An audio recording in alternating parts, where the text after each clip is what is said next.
Cette 12e journée partait fort, avec comme match d'ouverture une affiche européenne entre le 3e et le 4e de la nouvelle Ligue des Champions. Monaco recevait Brest devant 5800 spectateurs en furie à Louis II. 3-2, l'Europe peut bel et bien nous redouter. Paris recevait Toulouse vendredi soir et on retiendra la reprise de Joao Neves. Vitinha qui plante à nouveau. 5e victoire de suite pour les Parisiens en championnat. Maintenant place au Bayern de Munich. Soir de célébration à Bollaert en l'honneur de Gervais Martel. Rongier is back. Il a ouvert le score. Luis Enrique a doublé la mise. C'est le deuxième joueur le plus décisif de Ligue 1 en additionnant but et passe D.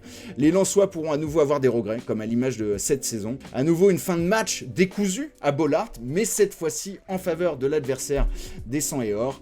Will Steele est-il menacé? Le match de bas de tableau à Geoffroy Guichard et victoire pour l'hiver contre des Montpellierins qui restent donc lanterne rouge. 1-0 pour Saint-Étienne. Les Lyonnais se déplaçaient à Reims et ils se souviendront d'avoir partagé les points avec une équipe largement à leur portée. Ils étaient supérieurs mais n'ont pas converti leur très belle première mi-temps comme il se doit. 1-1, score final, une victoire seulement sur les 4 dernières journées de Ligue 1 pour les Gaunes. Dimanche, ça démarre avec cette affiche qui est pas mal sur le papier puisque Lille recevait Rennes. 3e défaite de suite pour les hommes de Sampaoli. Match assez terne. On retiendra les 3 points pour les Lillois et c'est une 7e défaite en 12 journées pour le Stade Rennais. Autre match de bas de tableau, c'est Nantes qui recevait Le Havre et les Havrais prennent les 3 points, 2-0, match interrompu 2 fois.